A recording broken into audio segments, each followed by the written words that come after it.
నమస్తే. Welcome to our channel. 'Mayabazar' అప్పట్లో ఇదొక పెద్ద సెన్సేషనల్ మూవీ. అప్పట్లో ఏంటి ఇప్పటికీ అంతే. సో, ఈ సినిమా గురించి పూర్తి వివరాలు మాట్లాడదాం. ప్రస్తుతం మనతో పాటు సీనియర్ జర్నలిస్ట్ భరద్వాజ్ గారున్నారు. నమస్తే సార్. నమస్తే.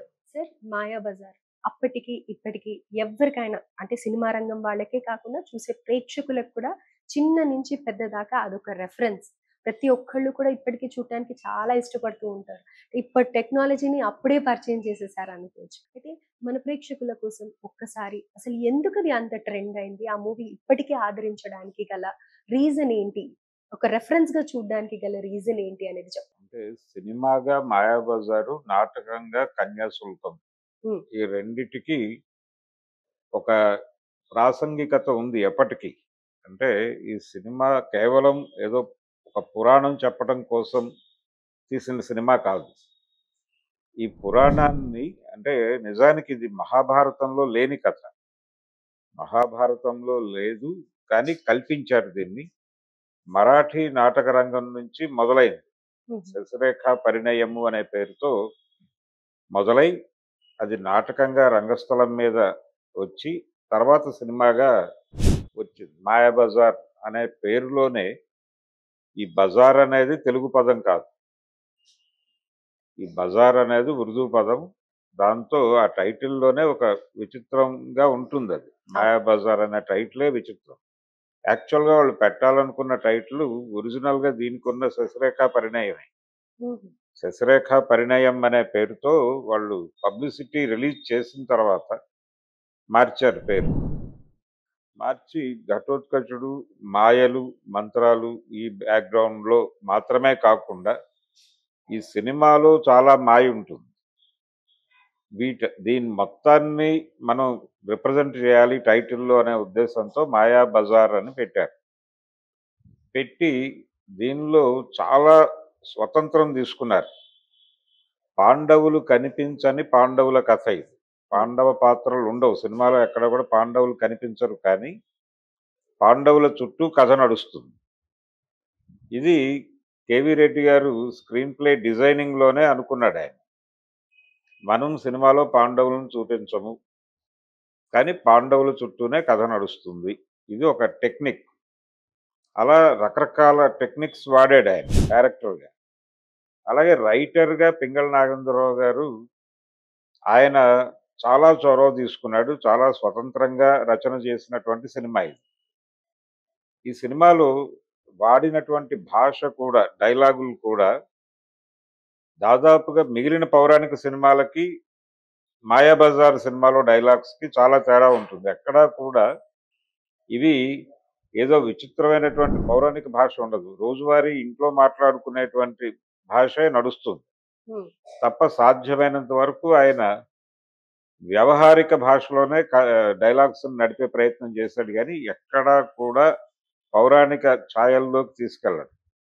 తప్పదు అనుకున్నప్పుడు మాత్రమే కొన్ని సన్నివేశాల్లో ఆ రకమైన ప్రయోగాలు కనిపిస్తాయి కానీ, సాధ్యమైనంత వరకు వ్యవహారికంగానే నడుస్తుంది. సో, అలా చేసినా కానీ బ్యాలెన్స్‌డ్‌గా చేశారు. ఎక్కడ ఆ డిఫరెన్స్ తెలియకుండా. తెలీదు. అంటే సన్నివేశాలు కల్పించటం కూడా. పుట్టింటికి చేరినటువంటి ఒక ఆడపడుచు అంటే అత్తారింట్లో ఇబ్బందులు ఎదురై భర్త అంటే అజ్ఞాతానికి వెళ్ళవలసినటువంటి పరిస్థితుల్లో ఆవిడ పుట్టింటికొస్తుంది సుభద్ర. హ్మ్. ఆ వస్తోంది అనే విషయం తెలిసి నిజానికి అంతకుముందు తన కూతురిని అభిమన్యుడికి ఇవ్వాలి అనే అభిప్రాయంతో ఉన్నటువంటి రేవతీదేవి ఆవిడ ఈ- ఈవిడ వస్తోంది అని తెలియగానే తలకి గుడ్డ కట్టుకుని అలా పడుకుంటుంది, తలకాయ నొప్పిగా ఉంది అని. ఇవి చాలా ఇళ్లలో చాలా కామన్ గా జరిగేవి. జరిగేటువంటి సీన్స్. అవును. వీటిని ఈ సినిమాలో ఇలాంటి సన్నివేశాలే ఉంటాయి. అలాగే ఒక సీన్ లో ఆయన అభిమన్యుడు బలరాముడి మీద కొంచెం దూకుడుగా మాట్లాడే ప్రయత్నం చేస్తాడు. చేసినప్పుడు శ్రీకృష్ణుడు అంటే చిన్న మేనమామ అభిమన్యుడికి ఆ క్యారెక్టర్ ఎన్టీ రామారావు గారు చేశాడు. ఎన్టీఆర్తో చాలా పొలైట్గా ఒక డైలాగ్ చెప్పిస్తాడు. ప్రతాపాలు అనేవి ఎవరికి వారికి ఉంటాయి, కాకపోతే అవి ఎక్కడ ప్రదర్శించాలో తెలిసి ప్రదర్శించటం మంచిది అని చెప్పి, ఇక్కడ నువ్వు ఎక్కువ మాట్లాడకు, ఆయన పెద్దరికాన్ని ఇబ్బంది పెట్టకు హ్మ్. నీ నీ ఇబ్బందులు ఏమన్నా ఉంటే చెప్పు అంతవరకే. కానీ ఇక్కడ రిలేషన్స్ ఇబ్బంది పడేలాగా చేయకు. నువ్వింకా చిన్నవాడివి నీకు అర్థం కావట్లేదు అని చెప్పి పక్కకి పంపించేస్తాడు. ఇది కూడా చాలా ఇళ్లల్లో జరుగుతుంది. చాలామంది పిల్లలు కొంచెం దూకుడుగా మాట్లాడటం, పెద్దవాళ్ళొచ్చి వాళ్ళని కొంచెం సంజాయించి అంటే నీ బాధ కరెక్టే. నీ పెయిన్ కరెక్టే కానీ నువ్వు ఎక్స్‌ప్రెస్ చేస్తున్న ధోరణి కరెక్ట్ కాదు. హ్మ్. అందుకని నువ్వు కొంచెం ఆలోచించి మాట్లాడు. మాకర్థమైంది నీ గొడవ. మేమేదో పద్ధతిలో ఆయనకి కన్వే చేస్తాం. అంటే జనరల్‌గా ఫ్యామిలీ హెడ్ ఒకాయన ఉంటాడు. ఆయనకెలా కన్వే చేయాలో అర్థం గాక అవును. కొంతమంది దూకుడుగా మాట్లాడతారు. ఆ దూకుడుగా మాట్లాడిన వాళ్ళని కంట్రోల్ చేయటం. కంట్రోల్ చేసి మేము కన్వే చేస్తాం. నువ్వు ఆవేశపడకు అని చెప్పి పక్కకి పంపించేస్తాడు. ఇలా ప్రతీదీ కూడా ప్రతి ఇంట్లోనూ జరిగే సంఘటనల్లాగా దాన్ని తీర్చిదిద్దటం వలన ఈ రోజుకి అందరికి కనెక్ట్ అయి ఉంది ఆ సినిమా. అలాగే 'మాయాబజార్‌లో' ప్రత్యేకంగా వాళ్ళు స్క్రిప్ట్‌లో వాళ్ళు కాన్షియస్‌గా చేశారా? అన్‌కాన్షియస్‌గా చేశారా? అనేది పక్కన పెడితే 3 తల్లి పాత్రల మీద నడుస్తుంది సినిమా. హ్మ్. అంటే మదర్‌హుడ్ అనేది 'మాయాబజార్' సినిమాలో చాలా అండర్ కరెంట్‌గా నడుస్తుంది. తల్లులు ఎలా ఉన్నారు? తల్లులు ఎలా ఉండాలి? దాకా ఆ సినిమాలో చర్చ నడుస్తుంది. సో, అంటే ఫర్దర్ జనరేషన్స్‌కి కూడా అదొక లెసన్ లాగా ఉండేలాగా అవును. చేశారనుకోవచ్చు. లెసనే అది. ఇందులో రేవతీదేవి ఒక తల్లి. అంటే 3 ప్రధాన పాత్రలు. శశిరేఖ, అభిమన్యుడు, ఘటోత్కచుడు. ఈ ముగ్గురికి తల్లులుంటారు. ఇక్కడ శశిరేఖకి తండ్రి గూడా ఉంటాడు. హ్మ్. కానీ మిగిలిన 2 చోట్ల తండ్రులు కనిపించరు. హ్మ్. వాళ్ళిద్దరూ సింగిల్ మదర్స్. రైట్. ఇప్పుడు ఎక్కువ సింగిల్ పేరెంటింగ్ అయింది కాబట్టి అప్పుడే ఇది ఫర్దర్‌గా ఆలోచించేసారు. అదే సింగిల్ మదర్, సింగిల్ పేరెంటింగ్ ఎలా ఉంటుంది అనేది కూడా నడుస్తుంది ఈ సినిమాలో. హ్మ్. అంటే ఘటోత్కచుడు శశిరేఖగా మారిన తర్వాత ఒక సీన్ ఉంటుంది సినిమాలో.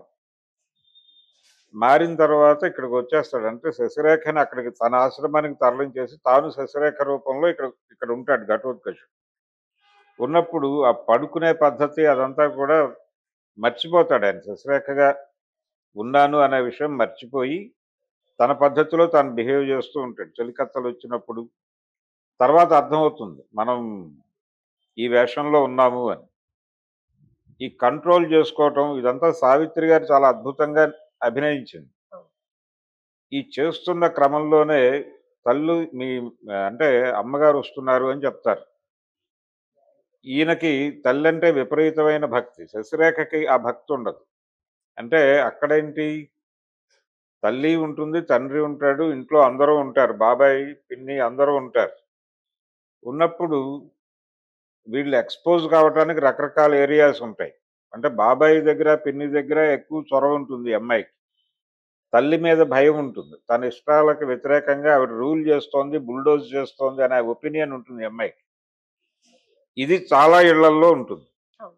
అంటే ఉమ్మడి కుటుంబాలలో ఉండేటువంటి ఒక పద్ధతి. పిల్లలు అలా పెరుగుతారు. తల్లి అందుకని ఎప్పుడు స్ట్రిక్ట్‌గా ఉంటుంది. పక్కనున్న నానమ్మలు, బాబాయిలు, పిన్నిలు ఎక్కువ కేర్ తీసుకుంటూ అంటే బుజ్జగిస్తూ ఉంటారు. వాళ్ళతో ఎక్కువ ఇంటిమేట్‌గా ఉంటారు పిల్లలు. ఎగ్జాక్ట్‌లీ. అది చూపిస్తాడు ఈ సినిమాలో. అంటే రుక్మిణి దగ్గర, కృష్ణుడి దగ్గర ఓపెన్ అవుతుంది ఈ అమ్మాయి. హ్మ్. శశిరేఖ. తల్లంటే భయపడుతూ ఉంటుంది.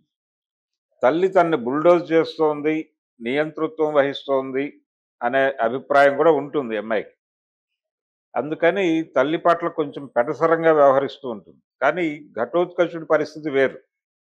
ఈయనకి తల్లే సర్వస్వం అక్కడ. ఆ తల్లి పెంపకంలో పెరుగుతాడాయన. ఆవిడ కూడా ఇతనికి దుడుకు స్వభావం ఉంది.